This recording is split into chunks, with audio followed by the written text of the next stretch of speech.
ನಮಸ್ಕಾರ ವೀಕ್ಷಕರೇ, busy plus ಪಕ್ಕಾ ಸುದ್ದಿ ವಾಹಿನಿಯ ಸುದ್ದಿ ಬೆಳಕಿಂಡಿಗೆ ಸ್ವಾಗತ. ನಾನು ನಿಮ್ಮ ವಾಹಿನಿಯ ವರದಿಗಾರ ಸಂಗಮೇಶ್ ಕುಶಿಗಿರಿ. ಎಲ್ಲಿಯಾದರೂ ಮಕ್ಕಳ ಕಳ್ಳ ಸಾಗಣೆ, ಭಿಕ್ಷಾಟನೆ ಕಂಡುಬಂದಲ್ಲಿ ಪೊಲೀಸ್ ಇಲಾಖೆ ಹಾಗೂ ನ್ಯಾಯಾಂಗ ಇಲಾಖೆ ಗಮನಕ್ಕೆ ತರಬೇಕು ಎಂದು ಕಾನೂನು ಸೇವಾ ಸಮಿತಿ ಅಧ್ಯಕ್ಷರು ಹಾಗೂ ಹಿರಿಯ ಸಿವಿಲ್ ನ್ಯಾಯಾಧೀಶರಾದ ಮಂಜುನಾಥ್ ಆರ್ ಅವರು ಹೇಳಿದರು. ಕುಷ್ಟಗಿ ಪಟ್ಟಣದ ಸರ್ಕಾರಿ ಪ್ರಥಮ ದರ್ಜೆ ಕಾಲೇಜು ಆವರಣದ ಆಡಿಟೋರಿಯಂ ಹಾಲ್ನಲ್ಲಿ ಗುರುವಾರ ದಿನ ತಾಲೂಕು ಕಾನೂನು ಸೇವಾ ಸಮಿತಿ, ತಾಲೂಕು ವಕೀಲರ ಸಂಘ, ಮಹಿಳಾ ಮತ್ತು ಮಕ್ಕಳ ಅಭಿವೃದ್ಧಿ ಇಲಾಖೆ, ಪೊಲೀಸ್ ಇಲಾಖೆ ಸಂಯುಕ್ತಾಶ್ರಯದಲ್ಲಿ ನಡೆದ ಮಾನವ ಕಳ್ಳ ಸಾಗಣೆ ವಿರೋಧಿ ದಿನದ ಅಂಗವಾಗಿ ಕಾನೂನು ಅರಿವು ನೆರವು ಹಾಗೂ ಕಾಯಂ ಜನತಾ ನ್ಯಾಯಾಲಯದ ಉಪಯೋಗಗಳ ಕುರಿತ ಕಾರ್ಯಕ್ರಮ ಉದ್ಘಾಟಿಸಿ ಅವರು ಮಾತನಾಡಿದರು. ಮಾನವ ಕಳ್ಳ ಸಾಗಣೆಗೆ ಬಡತನವೂ ಒಂದು ಕಾರಣವೆಂಬುದು ತಿಳಿದು ಬರುತ್ತದೆ. ನಮ್ಮ ದೇಶದ ಮಕ್ಕಳನ್ನು ವಿದೇಶಕ್ಕೆ ಸಾಗಿಸಿ ಬೇರೆ ಬೇರೆ ಕೆಲಸಗಳಿಗೆ ಬಳಕೆ ಮಾಡಲಾಗುತ್ತದೆ. ಉತ್ತರ ಭಾರತದಲ್ಲಿ ಇಂತಹ ಪ್ರಕರಣಗಳನ್ನು ಜರುಗುವುದು ಹೆಚ್ಚು ಎಂಬುದು ನಾವು ಮಾಧ್ಯಮಗಳಿಂದ ತಿಳಿಯುತ್ತಿದ್ದೇವೆ. ಈ ಕುರಿತು ಮನೆಯಲ್ಲಿ ನೆರೆಹೊರೆಯವರಲ್ಲಿ ಜಾಗೃತಿ ಮೂಡಿಸುವುದು ಅಗತ್ಯವಿದೆ ಎಂದು ಹೇಳಿದರು.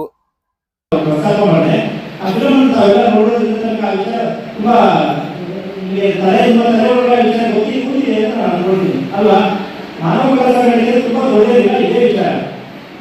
ಮುಗ್ಧ ಹೆಣ್ಮಕ್ಳನ್ನ ಮಕ್ಕಳನ್ನ ಅದು ಹೆಣ್ಮಕ್ಳಾಗಲಿ ಹೆಣ್ಮಕ್ಳಾಗಲಿ ಅವ್ರನ್ನ ಯಾವುದೋ ಪ್ರಲೋಭನೆಗೆ ಒಳಪಡಿಸಿ ಅವ್ರನ್ನ ಕರ್ಕೊಂಡು ಹೋಗಿ ಬೇರೆ ದೇಶಗಳಿಗೆ ಅಥವಾ ಬೇರೆ ರಾಜ್ಯಗಳಿಗೆ ಶ್ರೀಮಂತರಿಗೆ ಮಾರಾಟ ಮಾಡುವಂತಹ ಒಂದು ಜಾಲ ಏನಿದೆ, ಆ ಒಂದು ಜಾಲವೇ ಈ ಮಾನವ ಕಳಸಾಗಣೆಗೆ ಕೆಲಸವನ್ನು ಮಾಡುವಂಥದ್ದು.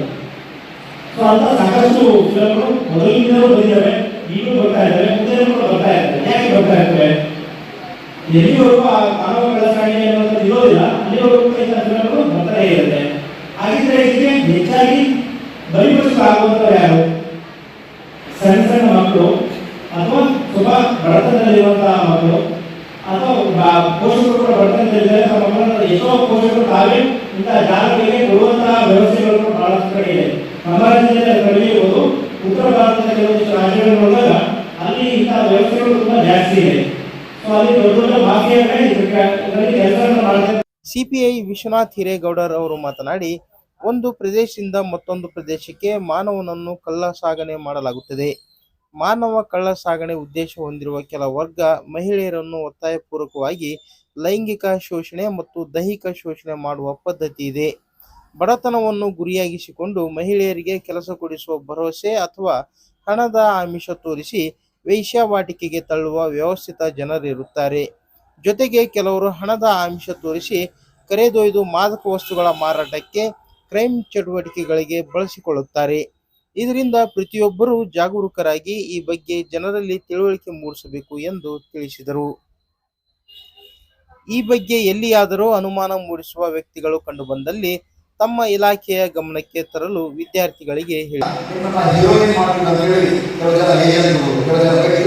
ಕರೆದುಕೊಂಡು ಹೋಗಿ ಅವರನ್ನ ಹೀರೋಯಿನ್ ಮಾಡಲಾರದೆ ಅವರನ್ನ ಯಾವುದೋ ವೇಷವಾಟಿಕೆಗೆ ಕಳಿಸಬಹುದು ಅಥವಾ ಯಾವುದೋ ಒಂದು ಲೈಂಗಿಕ ಕ್ರಿಯೆಗೆ ಅವರನ್ನು ತಳ್ಳುವಂಥದ್ದು ಎಷ್ಟೋ ಸಂದರ್ಭಗಳನ್ನು ನೋಡಿದ್ವಿ. ಅದೇ ರೀತಿಯಲ್ಲಿ ಕೆಲವು ದಿನ ಹೆಣ್ಣು ಮಕ್ಕಳನ್ನ ಮಾಡಲ್ಗಳನ್ನಾಗಿ ಮಾಡುವಂತೆ ಕರೆದುಕೊಂಡು ಹೋಗಿ ಇಂತಹ ಗುಂಪುಗಳಿಗೆ ತಳ್ಳುವಂಥದ್ದು. ಅದೇ ರೀತಿಯಾಗಿ ಕೆಲವು ಜನ ಹೆಣ್ಣುಮಕ್ಕಳ ಬಡತನವನ್ನ ಅದರ ದುರುಪಯೋಗವನ್ನು ಪಡೆದುಕೊಂಡು ನಿಮಗೆ ಒಳ್ಳೆ ಉದ್ಯೋಗ, ಒಳ್ಳೆ ಸಂಬಳದ ಉದ್ಯೋಗವನ್ನು ಕೊಡ್ತೇವೆ ಅಂತ ಹೇಳಿ ಕರೆದುಕೊಂಡು ಹೋಗಿ ಅವರನ್ನ ವೇಷವಾಟಿಕೆಗೆ ತಳ್ಳುವುದು. ಅದೇ ರೀತಿಯಾಗಿ ಉತ್ತಮ ಶಿಕ್ಷಣ ಕೊಡ್ತೀವಿ, ಉತ್ತಮ ಅವಕಾಶಗಳನ್ನು ಸಿಗ್ತಾರೆ ಅಂತ ಹೇಳಿ ಅವರಿಗೆ ಆಮಿಷಗಳನ್ನು ತೋರ್ಪಡಿಸಿ ಅವರನ್ನ ಲೈಂಗಿಕ ಚಟುವಟಿಕೆಗಳಿಗೆ ತಗೊಳ್ಳುವುದು. ಅದೇ ರೀತಿಯಾಗಿ ಕೆಲವು ಜನ ಕೆಲವು ಹೊರಗಡೆ ಬಂದಿದ್ದಾರೆ. ನಿಮ್ಮ ಯಾವುದೋ ಹೊರಗಡೆ ಬಂದಿರೋ 3-4 ಜನ ಹೆಣ್ಮಕ್ಳಿದ್ರೆ ಒಳ್ಳೆ ಶ್ರೀಮಂತರು ನನಗೆ ಆ ಹುಡುಗಿಯನ್ನು ಕೊಟ್ಟು ಮದುವೆ ಮಾಡುವುದು ಅಂತ ಹೇಳಿ ಸುಳ್ಳುಗಳನ್ನು ಹೇಳಿ ಅವ್ರಿಗೆ ಕೊಡ್ತಾರೆ. ಅವ್ರು ಶ್ರೀಮಂತರೇನಿಲ್ಲ, ಅವರು ಆ ಹೆಣ್ಮಕ್ಳನ್ನ ದುರ್ಬಳಕೆ ಮಾಡುವಂಥ ಎಷ್ಟೋ ಪರಿಣಾಮಗಳನ್ನ ನೋಡಿದ್ವಿ. ಅದೇ ರೀತಿಯಾಗಿ ಈ ಲಿಂಗಾನುಪಾತ ಕಡಿಮೆ ಇರುತ್ತೆ. ಕೆಲವೊಂದು ರಾಜ್ಯಗಳಲ್ಲಿ ಗಂಡು ಹೆಣ್ಣಿನ ಅನುಪಾತ ಕಡಿಮೆ ಇರುತ್ತೆ. ಅಂತಲ್ಲಿ ಹೆಣ್ಮಕ್ಳು ಮದುವೆ ಮಾಡ್ಲಿಕ್ಕೆ ಸಿಗಲ್ಲ. ಅಂತಲ್ಲಿ ಕೂಡ ಬೇರೆ ರಾಜ್ಯಗಳಿಗೆ, ರಾಜಸ್ಥಾನ ಬೇರೆ ಅಂತ ರಾಜ್ಯಗಳಿಗೆ ಕಡಿಮೆ ಇದೆ. ಅವನ ತಂದೆ ಬಡತನದಿಂದಾನೆ ಅವನು 4-5 ಲಕ್ಷ ದುಡ್ಡು ಕೊಟ್ಟರೆ ಅಂತ ಹೆಣ್ಣು ಮಗನ್ನ ಅವನಿಗೆ ಮದುವೆ ಮಾಡಿಕೊಟ್ಟು ಆ ಹುಡುಗಿನ ಲೈಂಗಿಕ ಹುಡುಗಿಗೆ ಕಳಿಸುವಂಥದ್ದು. ಈ ರೀತಿಯಾಗಿ ಪ್ರೀತಿಯ ಜನ ಆಗ್ತಾರೆ. ಪ್ರೀತಿಯ ಮಾತಿನ ಅಂತ ಹೇಳಿದರೆ ಸಿಸಿಗೋ ಅಂತ ಹೇಳಿದರೆ ಬೆಂಗಳೂರು.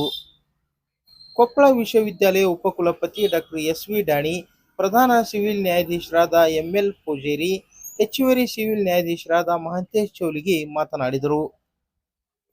ಈ ಸಂದರ್ಭದಲ್ಲಿ ವಕೀಲರ ಸಂಘದ ಅಧ್ಯಕ್ಷ ಎಚ್ಆರ್ ನಾಯಕ್, ಸಹಾಯಕ ಸರ್ಕಾರಿ ಅಭಿಯೋಜಕ ರಾಯನಗೌಡ ಎಲ್, ಅಪರ ಸರ್ಕಾರಿ ವಕೀಲ ಪ್ರಸಪ್ಪ ಗುಜಮಾಗಡಿ ಸೇರಿದಂತೆ ವಕೀಲರು, ಪ್ರಾಚಾರ್ಯರು, ಕಾಲೇಜು ಬೋಧಕ ಬೋಧಕೇತರ ಸಿಬ್ಬಂದಿ ಹಾಗೂ ವಿದ್ಯಾರ್ಥಿನಿಯರು ಹಾಜರಿದ್ದರು.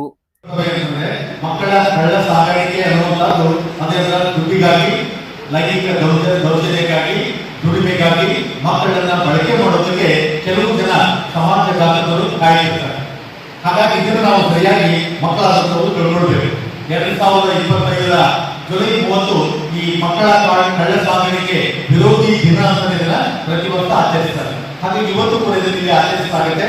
ಇದನ್ನ ನಮಗೆ ಮುಖ್ಯವಾಗಿ ಕೆಲವು ಬಾರಿ ಏನ್ ಮಾಡ್ತಾರೆ ಅಂದ್ರೆ ಇಂಥ ಒಂದು ಚಟುವಟಿಕೆ, ಒಂದು ಸಣ್ಣ ಪ್ರಕರಣವನ್ನು ಈಗಾಗಲೇ ನಮ್ಮ ಸಿಬಿಐ ಸಾಹೇಬರು ಮತ್ತು PSI ಸಾಹೇಬರು ಕೃಷಿಯಲ್ಲಿನೇ ಅದನ್ನ ಅವ್ರೇನ್ ಮಾಡಿದ್ರು ಆ ತಂಡ ಅವರನ್ನ ನೀವು ಅದರಲ್ಲಿ ನೋಡ್ತೀರಿ ಸೋಷಿಯಲ್ ಮೀಡಿಯಾದಲ್ಲಿ. ಒಬ್ಬಗೆ ಟೆಕ್ನಿಕಲ್ ಒಬ್ಬ ವಿದ್ಯಾರ್ಥಿ ಅವನು ಸಿಗರೇಟ್ ಅವನಿಗೆ ಬ್ಲಾಕ್ ಮೇಲ್ ಮಾಡಿ ಅವನ ಮನೆಯಿಂದ ದುಡ್ಡನ್ನ ಕರೆದು ತರುವಂತೆ, ಬಂಗಾರವನ್ನ ಕರೆದು ತರುವಂತೆ ಮಾಡಿ ಅನೇಕ ಜನ ಅವರನ್ನ ದುರುಪಯೋಗ ಮಾಡಿಕೊಂಡು, ಅಂದ್ರೆ ಈಗಲೇ ನಮ್ಮನ್ನ ಏನ್ ಮಾಡ್ತಾರೆ ಮಕ್ಕಳ ಕಳ್ಳ ಸಾಗಾಣಿಕೆ ಹೇಗೆ ಮಾಡ್ತಾರಲ್ಲ ಆನ್ಲೈನ್ ಮೂಲಕ ನಿಮ್ಮನ್ನ ಸಂಪರ್ಕ ಮಾಡಿ ನಿಮಗೆ ಮಾಡಲಾಗಿ ಚಾನ್ಸ್ ಕೊಡ್ತೀನಿ, ಸಿನಿಮಾದಲ್ಲಿ ಚಾನ್ಸ್ ಕೊಡ್ತೀನಿ, ಅಥವಾ ನಿಮಗೆ ಒಳ್ಳೆ ಸ್ಟಾರ್ ನಟನಾಗಿ ಮಾಡ್ತೀನಿ ಅಂತ ಹೇಳಿ ಮಕ್ಕಳನ್ನ ಎತ್ಕೊಂಡು ಹೋಗುವಂತ ಒಂದು ತಂಡಗಳನ್ನ ನಾವು ಇವತ್ತು ಕಾಣ್ತೀವಿ. ಹಾಗೆ ಕೆಲವು ಬಾರಿ ಊರಿನಿಂದ ಬೇರೆ ಊರಿಗೆ ತಗೊಂಡು ಹೋಗಿ ಹೋಟೆಲ್ಗಳಲ್ಲಿ ದುಡಿಯೋದಕ್ಕಿರೋದು ಅಥವಾ ಯಾವುದಾದ್ರು ಜಮೀನಲ್ಲಿ ದುಡಿಯೋದಕ್ಕಿರೋದು ಇಂಥ ಒಂದು ಕೆಲಸ ಮಾಡುವಂತದನ್ನ ಕಾಣ್ತೀವಿ. ಇನ್ನು ಕೆಲವು ಶಾಲೆ ಬಿಟ್ಟು ಮಕ್ಕಳು ಇರ್ತಾವ, ಅಲೆಮಾರಿ ಮಕ್ಕಳು ಇರ್ತಾವ, ಬಸ್ ಸ್ಟ್ಯಾಂಡ್ ಅಲ್ಲಿ, ರೈಲ್ವೆ ಸ್ಟೇಷನ್ ಅಲ್ಲಿ ಎಲ್ಲೋ ಒಂದ್ ಕಡೆ ಹತ್ರ ನಿಂತ್ಕೊಂಡಿರ್ತಾರೆ. ಅಂತ ಮಕ್ಕಳನ್ನು ತಗೊಂಡೋಗಿ ನಮ್ಗೆ ಎಲ್ಲಿ ಬೇಕಲ್ಲಿ ಮಾರಾಟ ಮಾಡುವಂತ ಪಟ್ಟಗಳು ಇವತ್ತು ಸಕ್ರಿಯವಾಗಿರುವಂತದನ್ನ ಕಾಣ್ತೀವಿ. ಅದಕ್ಕೆ ಈ ತರ ಅನುಮಾನ ಬಂದಂತ ವ್ಯಕ್ತಿಗಳು ನಿಮ್ಮ ಕಣ್ಣಿಗೆ ಕಂಡ್ರೆ ಅದು ನಮಗೆ ಪೊಲೀಸ್ ಇಲಾಖೆಗೆ ನೀವು ತಿಳಿಸಿದ್ರೆ ಅದನ್ನ ನಿಯಂತ್ರಣ ಮಾಡೋದಕ್ಕೆ ಸಾಧ್ಯ ಆಗುತ್ತೆ. ಹಾಗಾಗಿ ನಮ್ಗೆ ಇವತ್ತು ಏನಾಗುತ್ತೆ ಅಂದ್ರೆ ಇಂಥದ್ದು ಬಹಳ ಸೂಕ್ಷ್ಮವಾಗಿ ಹಿಡಿದಿರ್ತಾವೆ. ನಮ್ಮ ಮನೆಯಲ್ಲಿ ಆಯ್ತಂದ್ರೆ ನಮ್ಗೆಲ್ಲರಿಗೂ ನಮ್ಗೆ ಅರ್ಥ ಆಗ್ತದೆ. ಆದ್ರೆ ಸಮಾಜದ ಬೇರೆ ಬೇರೆಯವರ ಮನೆಯಲ್ಲಿ ಆದಾಗ ಈ ಘಟನೆಗಳು ನಮ್ಮ ಕಡೆಗೆ ಕಂಡು ಬರಲಿಲ್ಲ. ಆದ್ರೆ ಪೊಲೀಸ್ ಇಲಾಖೆಗೆ ಮತ್ತು ನ್ಯಾಯಾಂಗ ಇಲಾಖೆಗೆ ಈ ಒಂದು ಮಾಹಿತಿ ಲಭ್ಯ ಆದರೆ ಅಂತ ಮಕ್ಕಳನ್ನ ನಾವು ಉಳಿಸಬಹುದು.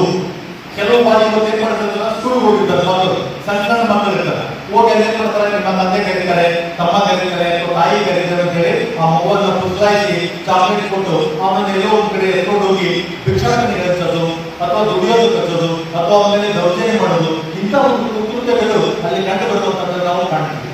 ಇವತ್ತು ಮಾಧ್ಯಮಗಳಲ್ಲಿ, ಮೀಡಿಯಾದಲ್ಲಿ ನೀವು ಸಾಕಷ್ಟು ನೋಡ್ತಿರ್ತೀವಿ. ಇವತ್ತು ನಿಮಗೆಲ್ಲ ಆಶ್ಚರ್ಯ ಅಂದ್ರೆ ಬೆಂಗಳೂರು ನಗರದಲ್ಲಿ ಕೆಲವು ಗಂಡ ಹೆಂಡತಿಬ್ರು ಕೆಲಸ ಮಾಡುವಂತವರು ಮಕ್ಕಳನ್ನು ಹೋಗಿ ಅಲ್ಲೆಲ್ಲ ಸುರಕ್ಷತೆಗಾಗಿ ಬೇಬಿ ಸಿಸಿಂಗ್ ಕೇಂದ್ರದಲ್ಲಿ ಬಿಟ್ರೆ ಅಲ್ಲಿರ್ತಕ್ಕಂಥ ಮಕ್ಕಳನ್ನ ತಗೊಂಡೋಗಿ ಭಿಕ್ಷಾಟನೆಗೆ ಬಳಕೆ ಮಾಡಿದಂತ ಉದಾಹರಣೆಗಳು. ಯಾವ ರೀತಿ ದತ್ತನ ಮಾಡ್ತಾರಪ್ಪ, ಈ ದತ್ತನ ಮಾಡಿ ಏನಪ್ಪ ಇವರು ಮಾಡ್ತಾರೆ ಅಂತ ಹೆಚ್ಚಿದೆ. ಆದರೂ ಕೂಡ ಇದು ಸತ್ಯ. ಯಾಕಂದ್ರೆ ನಾವು ಸಂವಿಧಾನಕ್ಕಿಂತ ಪೂರ್ವದಲ್ಲಿ, ಅದಕ್ಕಿಂತ ಮುಂಚೆ ಸ್ವಾತಂತ್ರ್ಯಕ್ಕಿಂತ ಪೂರ್ವದಲ್ಲಿ ನಾವು ಹಿಂದಿನ ನೆನೆಸಿಕೊಂಡಾಗ ನಮ್ಮ ದೇಶದಲ್ಲಿ ಸಾಕಷ್ಟು ಅನಕ್ಷರತೆ, ಬಡತನ, ಆರ್ಥಿಕ ಬಡತನ, ಇಂಥ ಮುಂತಾದ ಸಮಸ್ಯೆಗಳನ್ನು, ನಿರುದ್ಯೋಗ, ಇಂಥ ಮುಂತಾದ ಸಮಸ್ಯೆಗಳನ್ನು ಎದುರಿಸ್ತಾ ಇದ್ದೀವಿ. ಇಂಥ ಸಮಸ್ಯೆಗಳನ್ನು ಸಾಮಾನ್ಯವಾಗಿ ಯುವಕರು ಮತ್ತು ಯುವಕರ ಪಾಲಕರು ಬಡತನಾಗಿದ್ದವರು ಮತ್ತು ಆರ್ಥಿಕವಾಗಿ ಬಡತನಾಗಿದ್ದ ಆ ಕುಟುಂಬಗಳೆಲ್ಲ ಇಂಥ ಸಮಸ್ಯೆಗಳನ್ನು ಎದುರಿಸ್ತಾ ಇದ್ದರು. ಅಂಥ ಸಮಯದಲ್ಲಿ ಅವರು ತಮ್ಮ ಕುಟುಂಬಗಳನ್ನು ಸುಧಾರಿಸಲಿ ಅನ್ನೋಂಥ ಉದ್ದೇಶ ಇಟ್ಕೊಂಡು ಸಾಕಷ್ಟು ಅಂಥ ಕುಟುಂಬಗಳನ್ನು ದುರುಪಯೋಗ ಪಡೆಯುವುದಕ್ಕೋಸ್ಕರವಾಗಿ ಕೆಲವರು ಪರಿಚಯವನ್ನು ಹೆಂಗೆ ಮಾಡ್ತಾ ಇದ್ರು, ಪರಿಸ್ಥಿತಿಗಳು ಅವರನ್ನ ಮಿಸ್ಯೂಸ್ ಮಾಡ್ತಾ ಇದ್ರು. ಅದ ಅವ್ರು ಏನು ಮಾಡ್ತಾರೆ ಅಂತಂದ್ರೆ ಸಾಗಾಣಿಕೆ ಮಾಡ್ತಾ ಇದ್ರು. ಯಾರಿಗೆ ಒಬ್ಬರಿಗೆ ಆರ್ಥಿಕವಾಗಿ ಗಲಾಟೆ ಇರುವವರಿಗೆ ಅವರ ಸಾಗಾಣಿಕೆ ಮಾಡ್ತಾ ಇದ್ರು. ಸಾಗಾಣಿಕೆ ಮಾಡಿ ಅವ್ರು ಏನು ಮಾಡ್ತಾ ಇದ್ರು ಅಂದ್ರೆ ಅವ್ರು ತಗೊಂಡು ಹೋಗಿ ಅಂದ್ರೆ ಮಹಿಳೆಯರಿಗೆ ಬೇರೆ ಬೇರೆ ಪ್ರಶ್ನೆ ಬಿಡಿಸೋದು, ಹುಡುಗರಾಗಿದ್ರೆ ಕಡಿಮೆ ವೇತನ ಕೊಟ್ಟು ಜಾಸ್ತಿ ಬಿಡಿಸ್ಕೊಳ್ಳೋದು, ಮತ್ತೆ ಅವರಿಗೆ ಹಾಗೆ ಬಹಳ ಕೆಲಸವನ್ನು ಮಾಡಿಸೋದು, ಮತ್ತು ಜಾಸ್ತಿ ಬಿಡಿಸ್ಕೊಂಡು ಕಡಿಮೆ ವೇತನ ಕೊಡೋದು, ಗುಲಾಮಗಿರಿತನ, ಇವರ ಅಪಹರಣ, ವ್ಯಪಹರಣ, ಇವೆಲ್ಲ ಇದೇ ಪರಿಭಾಷೆಗೆ ಬರ್ತದೆ. ಮತ್ತು ಅದನ್ನು ನಾವು ಜೀತ ಪದ್ಧತಿ ಏನು ನಾವಿದ್ದೀವಿ, ಆ ಜೀತ ಪದ್ಧತಿ ಕೂಡ ಇದಕ್ಕೆ ಪೂರ್ವವಾಗಿರ್ತಕ್ಕಂಥ ಕಾನೂನುಗಳು. ಈ ಕೆಲಸಗಳಿಗೆ ಮಾಡಿ ಅಲ್ಲೇನು ಹುಡುಗರು ಅಥವಾ ವ್ಯಕ್ತಿಗಳು, ಮನುಷ್ಯರು ಅದೆಲ್ಲ ಈ ಕ್ರಿಯೆಗೆ ಬಹಳಷ್ಟು ಒಳಗಾಗ್ತಾ ಇದ್ರು. ಅದಕ್ಕೆ ಏನು ಮಾಡಬೇಕಂದ್ರೆ ಇದು ದಿನೇ ದಿನೇ ಸಮಾಜಕ್ಕೆ ಜಾಸ್ತಿ ಆಗ್ತಾವಾಯಿತು. ಅದಕ್ಕಿಂತ ತಡೆಗಟ್ಟಬೇಕಾದ್ರೆ ಏನು ಮಾಡಬೇಕಪ್ಪ ಅಂತಂದರೆ ನಮ್ಮ ಸ್ವಾತಂತ್ರ್ಯ ಪೂರ್ವದಲ್ಲಿ ವಿಚಾರ ಬಂದಾಗ ಅವಾಗ ಏನಾಯ್ತಪ್ಪ ಅಂತಂದರೆ ಈ IPC ಅಂತ ಜಾರಿಗೆ ತಂದರು. ಅಂದರೆ ಇದು ಬರೀ ಬಾಯಿ ಮಾತಲ್ಲಿ ಏನೇನು ಪ್ರಜ್ಞಾಪನೆ ಆಗೋದಿಲ್ಲ, ಈ ಪುಸ್ತಕಗಳು ಈ ಕೆಟ್ಟ ಚಟುವಟಿಕೆ ಏನು ಆಗೋದಿಲ್ಲ. ಇದಕ್ಕೆ ಕಾನೂನಿನ ಮೂಲಕನೇ ಕೆಲವನ್ನು ಹಾಕಿದರೆ ಸರಿ ಹೋಗುತ್ತೆ ಅಂತ ದೃಷ್ಟಿ ಇಟ್ಕೊಂಡು ಅವಾಗ ಏನು ಮಾಡಿದ್ರು ಅಂತಂದರೆ ಸ್ವಾತಂತ್ರ್ಯ ಪೂರ್ವ ಬಂಧುಗಳ ಸ್ವಾತಂತ್ರ್ಯ ವಿಷಯ ತಿಳಿದು ಜಮೀನು ಮಾಲೀಕರು ಅಂದರೆ ರೈತರು ಆಕ್ಷೇಪ ವ್ಯಕ್ತಪಡಿಸಿ ಕಾಮಗಾರಿ ನಿಲ್ಲಿಸಲು ತಾಕೀತು ಮಾಡಿದ್ದಾರೆ. ಆದರೆ